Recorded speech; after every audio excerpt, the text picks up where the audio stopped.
ભગવાને ગીતામાં કીધું છે કે હું યુગે યુગે અવતાર લઉં છું. હવે યુગે યુગે અવતાર લઈએ છે તો એમ બધા કહે કે ભગવાન તો ક્યાંય દેખાતા નથી, યુગે યુગે કેવી રીતે અવતાર લે છે?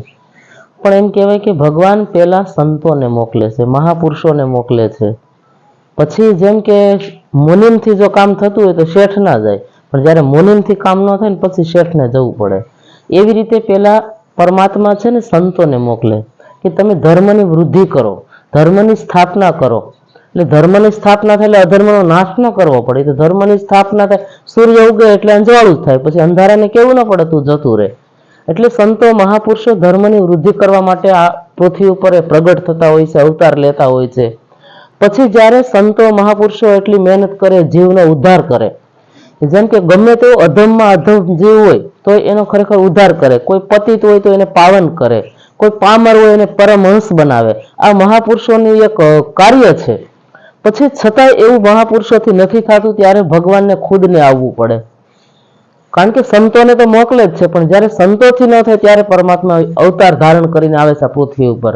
નહીતર સંતોને તો એમ કીધું છે કે હાલતું ચાલતું તીર્થ છે. સંતો છે એ તો એક તીર્થ છે કે તીર્થમાં તમે જાઓ ત્યારે એમાં સ્નાન કરો ત્યારે પવિત્ર થાવ. પણ જ્યારે સંતો તો આપણા ઘરે આવે તો આપણું ઘર પણ તીર્થ બની જાય. સંતોની વાણી આપણને સાંભળવા મળે તો આપણે એમાં એ વાણીમાં, જ્ઞાન વાણીમાં આપણે જો ખરેખર ડૂબકી લગાવીએ તો આપણું જીવન પણ ધન્ય બની જાય. માટે સંતો હાલતું ચાલતું તીર્થ કીધું છે. એટલે સંતોનો મહિમા છે જ. સંતો વિચરણ કરે છે, સંતો હરે ફરે છે. શા માટે? ધર્મનો પ્રચાર કરવા માટે. પરમાત્માનો સંદેશો લઈને સંતોને મોકલ્યા છે ભગવાને. તો એ વિચરણ કરે છે. પછી આપણે એમ કે ભાઈ સંતો ફરે છે, સંતો તો ચાલતા ભલા કીધું છે ને કે ભાઈ સંતો તો ચાલતા ભલા. પણ કોઈ મહાપુરુષો એનાથી આગળ પણ એક સરસ કીધું કે ખાલી સંતો ચાલતા ભલા નહીં, પણ સંતો તો જાગતા ભલા. એનાથી પણ આગળ કીધું છે કે સંતો તો ભજતા ભલા. ખાલી હરવું ફરવું એમ નહીં, જાગૃત રહેવું એમ નહીં, પણ ભગવાનનું ભજન પણ જરૂરી છે. કારણ કે જીવનો ઉદ્ધાર ત્યારે જ થશે, કારણ કે સંતો ભજન કરશે ત્યારે એ ભજનના કૃપાથી, ભજનના બળથી જ બીજાનો ઉદ્ધાર કરી શકશે. માટે સંતો ભલે ગમે ત્યાં હરતા ફરતા હોય, પણ સંતોનું ભજન તો ચાલુ જ હોય છે. એટલે કીધું છે કે કોઈ પણ વ્યક્તિને તમે જુઓ કે સંસારી વ્યક્તિ હોય કે સંત હોય, તો સંતોનો ડ્રેસ ફિક્સ હોય પણ એડ્રેસ ફિક્સ ન હોય.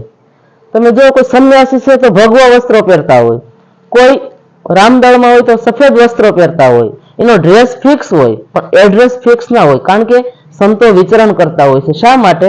જીવોનો ઉદ્ધાર કરવા માટે, કોઈ અજ્ઞાની જીવનો ઉદ્ધાર કરવા માટે, કોઈ પામરને પરમહંસ બનાવવા માટે સંતો મહાપુરુષોનું કાર્ય હોય છે. માટે પરમાત્મા સંતોને પહેલા મોકલે છે અને પછી પરમાત્મા આવે છે ને આ જગતનો ઉદ્ધાર કરે છે.